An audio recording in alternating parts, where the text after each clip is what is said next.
Right, Mike, thanks for coming to the Ride Cymru Knievel's HQ Happy to. for this bit of a video interview with you, because you're quite unique in that you're the only Cymru Knievel in our event Wow. who was actually at Wembley Stadium Okay. in 1975. Yeah. So that's what we're going to talk about. Excellent. So Excellent. we just want to try and get your memories from the special day. Okay. So first of all, 1975, Mike, how old were you? What were you up to? 1975, I would have been 20. Right. Young man. I've been riding since 16, so I'd had bikes for 4 years or so. And around about that time was getting pretty well my first big bike as such.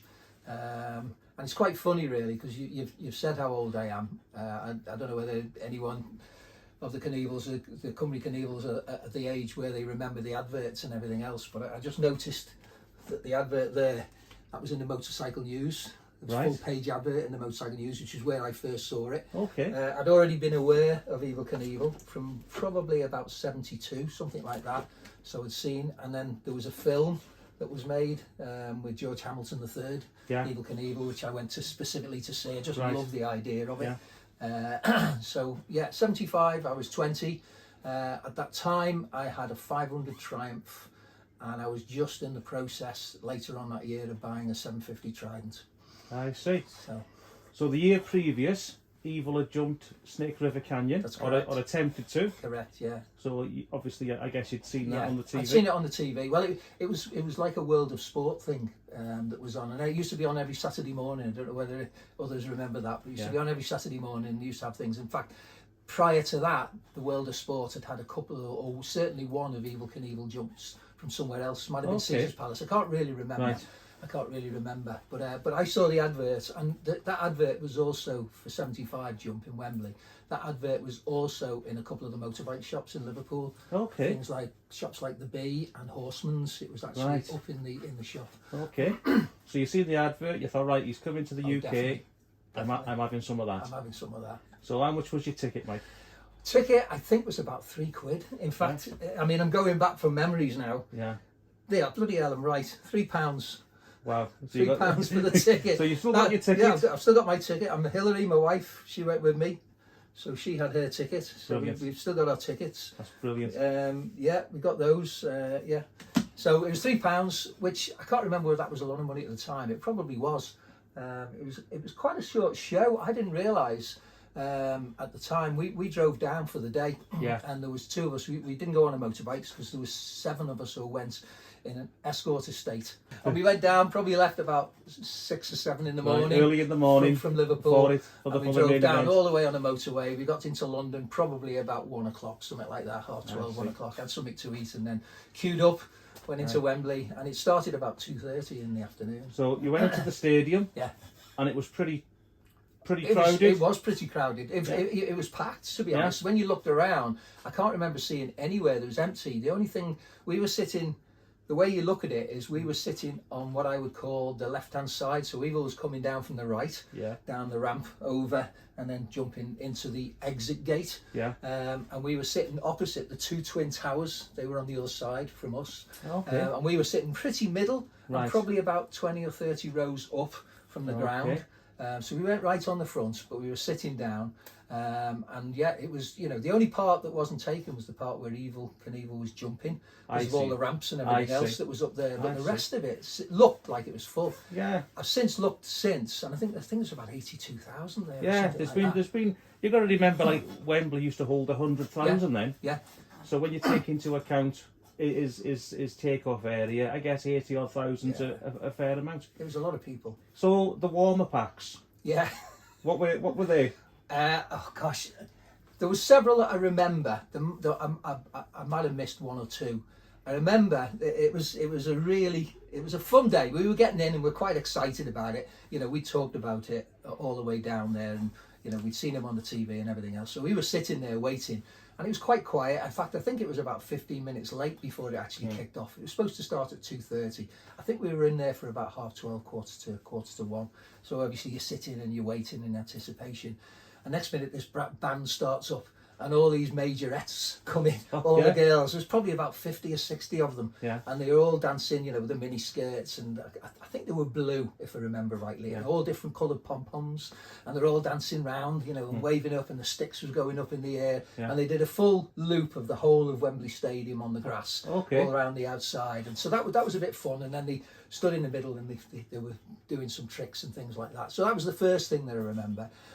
Second thing I remember was there was a guy, there was like a high wire thing where guys were walking across, but then he changed it and he put a motorbike on the high wire, and he rode across this high wire on a motorbike. Wow. And we were thinking, how the hell have these guys done this? I can't believe it. And I think we're figuring it out. It must have been as if there was like no tyre on it, and it was the shape of the rim over the wire, and it probably was attached on, and maybe there's some rubber between the rim, but he rode across anyway, across this thing, and that was fun. It didn't take long, maybe 10 minutes or something, and each one of them was a bit of a build-up, and there was some commentary and things like that. So that was one of the ones that was going on. The next one that happened, which was before Evel Knievel, that I remember, was this guy was jumping off something like 180, 200 foot high tower into 3 foot of water, flaming water. So he set fire to it was like a kid's paddle pool. It was probably about 20 foot wide. It wasn't very wide, maybe it was less than that, because there wasn't a lot of room. Anyway, he had to dive, but he belly flopped it, fully belly flopped it. So he's coming over the top there, all the way down, splat into this thing, and comes out, you know. And then it was like, my God, that's pretty impressive when you think about it. And that was. Did he walk away? Or he walked away. No, he was fine. He was fine. There was another act, and I was trying to remember it with Hillary while we were coming here, and I can't remember what it was. There was certainly 3 or 4, maybe 5 acts of various things, and each one of them took about 10 minutes, 15 minutes or something like that. So it was about an hour's worth of activity before Evel came on. And the last one I remember was, I'm pretty certain it was the dive, and he came in and that happened, and then there was some commentary, and then it went all quiet again. And next minute he said, you know, and so we're waiting for Evel Knievel now, and da-da-da-da. And we were talking, we were waiting, and we were waiting. And we were waiting, and you know what, anything like that. And on reflection, I'm thinking the guy's a pure showman, so this was all about building the crowd up, I guess. And the thing that shocked me really was you heard this sound, and it was the bike starting up, and it was so loud.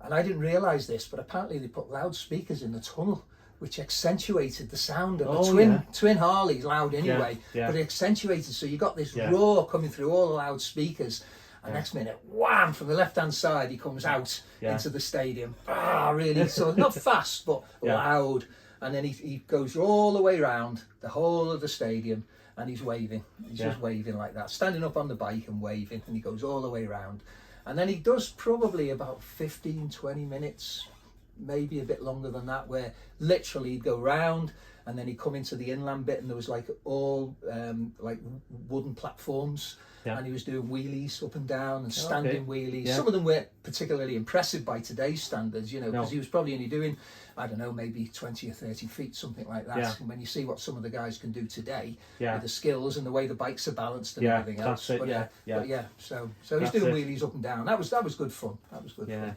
So, and then obviously it was the build-up. It was the build-up, and that took a long time. I, if I'm really honest, it was quite frustrating looking back on it and thinking at the time, because we just wanted to see him do the jump. And I thought, oh, if he does one good jump, he'll do another one. I didn't realise that it doesn't work like that, you know. So, but there was a build-up, and you know, he went round, he did these wheelies, and then he comes up onto the lower part of the downward slope ramp. And then he comes onto the thing, and he drives up towards the ramp, not going up it, turns the bike around, and then he shoots off up to the right, and he goes up to the top of the ramp, right at the very top of the ramp, and you could hear the bike revving and everything else. Turned around, and we couldn't really see anything, it was so far away. He was up there somewhere, we couldn't see him. As soon as he disappeared up the ramp, he just disappeared basically, but you could hear the bike.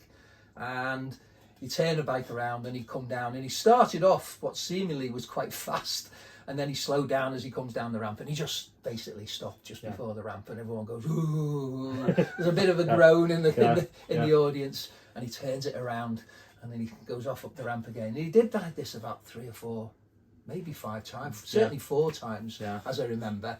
And then the last time, the fourth or fifth time, he comes down and he stopped at just before the ramp again, and then he waves like that. And someone came over, I can't remember where they came from, and he sort of had a conversation with him. He drove the bike off then and disappeared.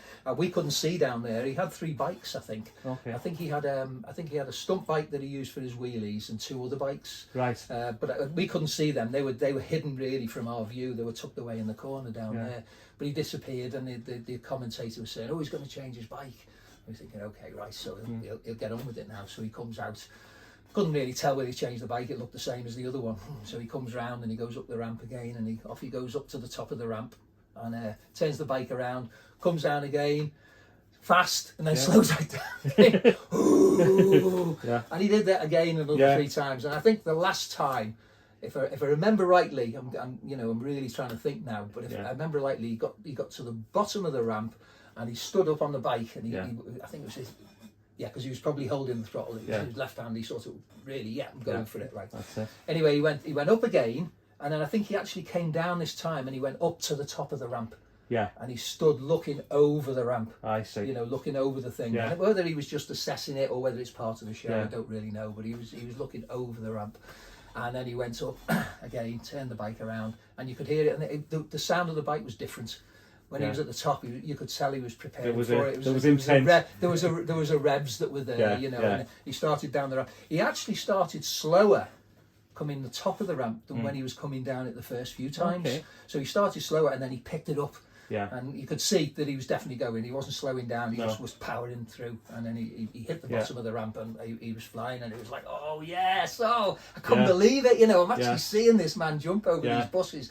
He comes out of the saddle as he's about to make his takeoff, perhaps not fast enough, and catches this little tiny bridge between the last bus and the landing ramp. And that's what causes the trouble. And there he gets that trampoline effect, desperately hanging on to the bike. It was absolutely fantastic, and even though he hit, it looked to me like he'd gone past the last bus from where we were, and I was thinking, and he hit, and then the back end shot up, and it tipped him over, and you could see him trying to hang on to the thing, and then it flicked him over the handlebars, and he landed, and everything else, and there was all chaos was breaking out. But to me, it looked like it. And I was thinking, but he'll be fine because he's jumped it. He's jumped all the buses, and that's the way I sort of remember it.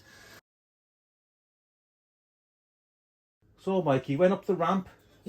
To finally do the jump. So, well, all we knew was he changed his bike, and after changing his bike, he came along and went up the ramp, and then he came down the ramp, and then he went up to the top of the jump part, and he was looking over the top of the jump part, and then basically he rolled it back down the ramp, which I thought was a bit interesting because he didn't even look round. He was obviously using the front of the ramp to position himself, and he rolled it right the way back down to the bottom, turned the bike around, and then went up.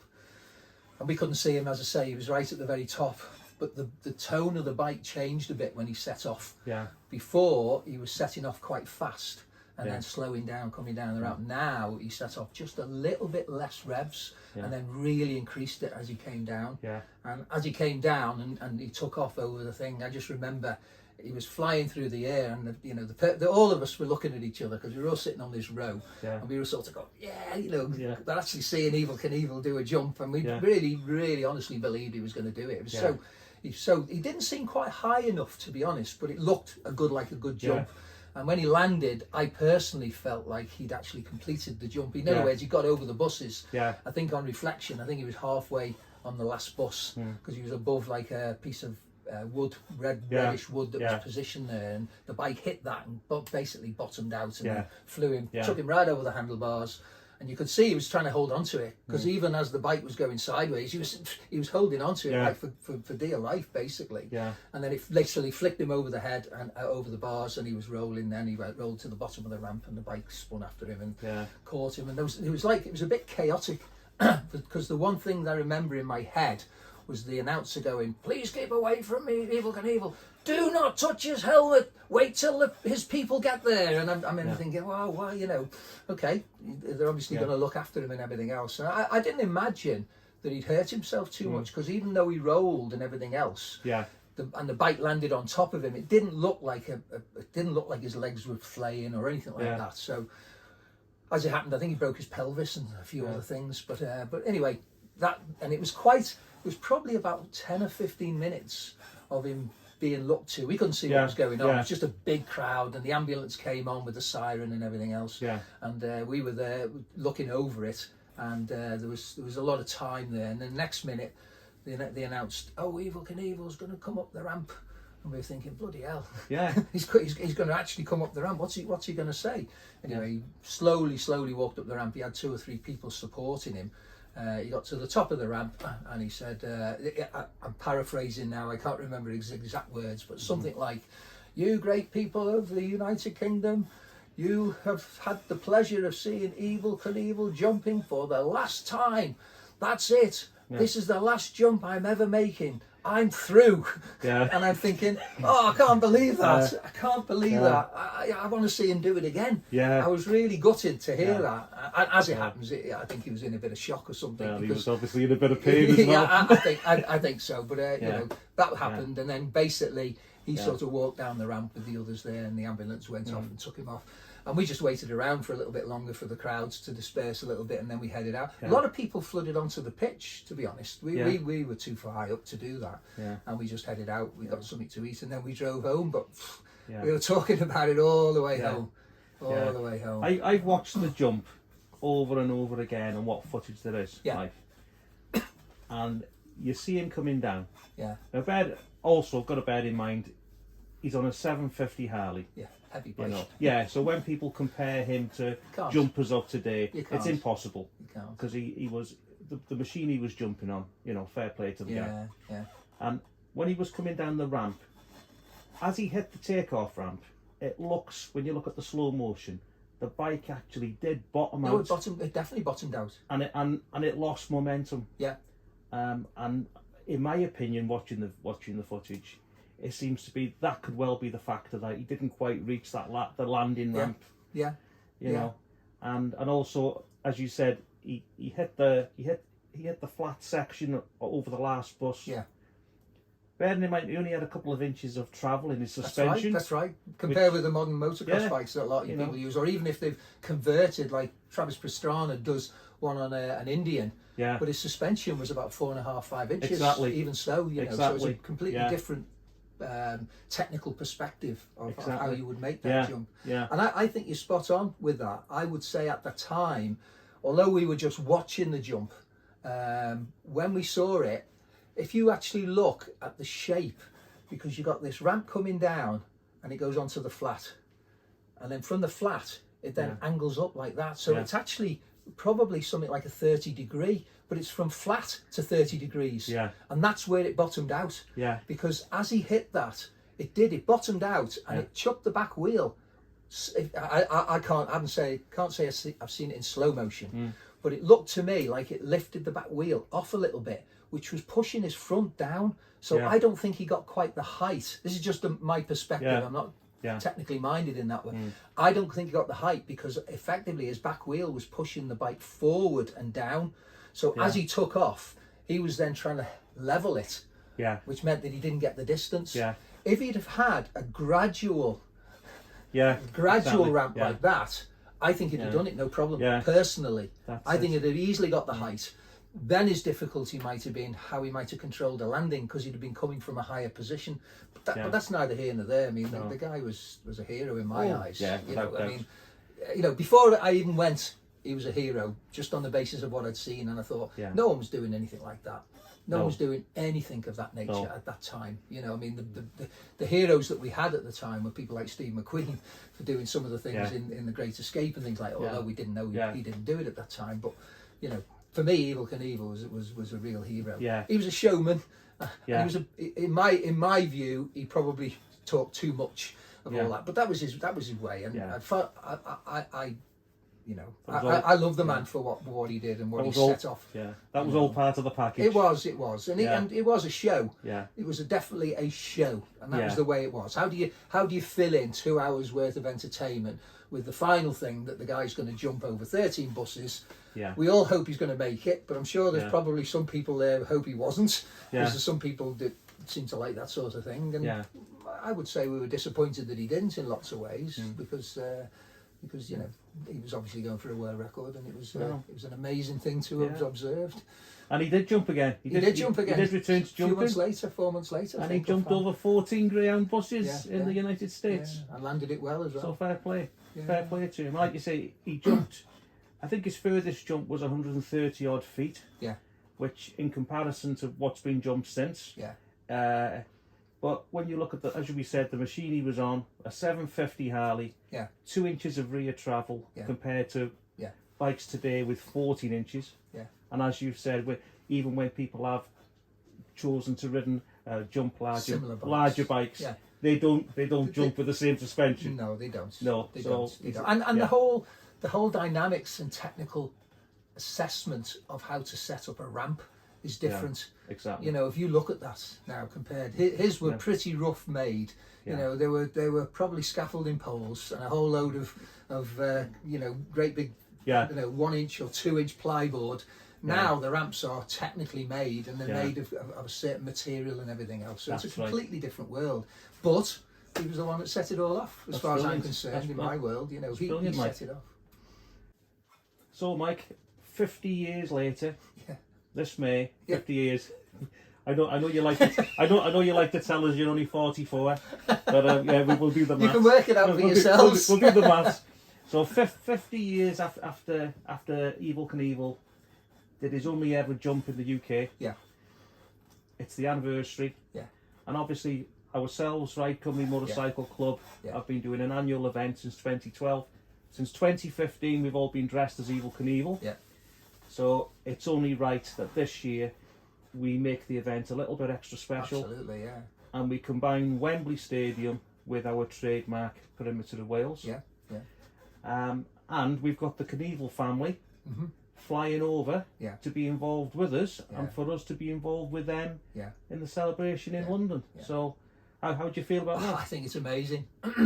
I was reflecting on it as I was coming over here, and I was thinking Evel Knievel would have been 87. I mean, the man wasn't very well when he passed away, unfortunately. But if he had been, he might well have even been here. Yeah. He might well have even been around. You know, 87 is not, as an age, is not an old person really. Well, it's an old person, but a lot of people live to that age. Yes. And unfortunately, he's not with us. But I'm so pleased that the family's come in. It's a real opportunity to get to know them and talk with them and reminisce some things with them. And I'm really looking forward to it. And the fact that we can actually get into Wembley Stadium. It's not the same stadium as the one that Evel Knievel jumped, but it's in the same vicinity, it's in the same location, and I think it's an amazing thing, and just love the idea of what we do, you know, with raising money for the NSPCC. Yeah, that's great. We've got to say the Knievel family have been so supportive of our event. When they learnt about us, 2016, Alicia got in touch and said our event was a great legacy to her father. And one day she'd like to come over and join us for an event. So it's took 9 years. Alicia is coming over with her sister Tracy and big brother Kelly. Yeah. So as you say, it's a shame that we've lost Robbie 2 years ago. Yeah. Yeah. But Evel's 3 surviving children are attending, and as you say, if we can't have the great man himself, to have his flesh and blood is the next best thing. It is the next best thing. It's going to be amazing. It's going to be an amazing event, to be honest. I think a lot of people are probably not realising how big a thing it is.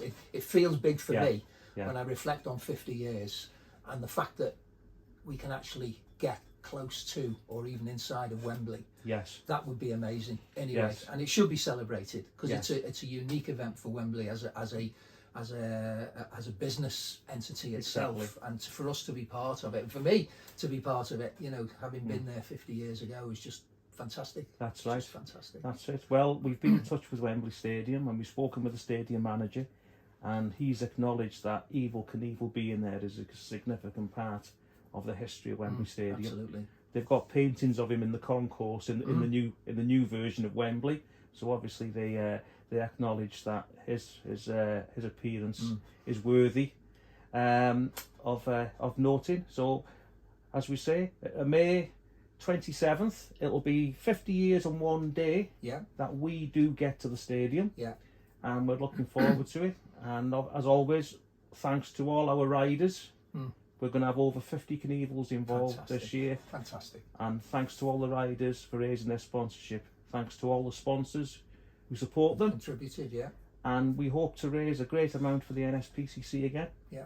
As I said, we've passed over £250,000 since 2012.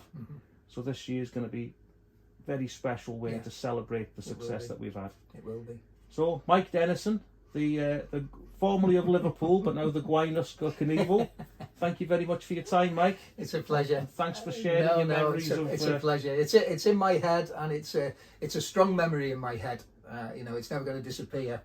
You know, and in fact, you know, for years and years, I've had that icon of Evel Knievel in the background, and you sort of forget about it for a while, and then the Cymru Knievels and the you know, Ride Cymru has sort of regenerated it. It's reasserted the fact that yes, he is still a hero in my eyes. Yeah. You know, and I'm really pleased to be part of it again. And it has to be said, Mike, Evel Knievel is still here. Yeah, yeah. You know, he lives on. Yeah, he does. And he does in people's heads and minds and actions. And if our events can help to keep his name and legacy continuing, all the best. Right, brilliant. Thanks very much, Mike. Pleasure. Absolute pleasure.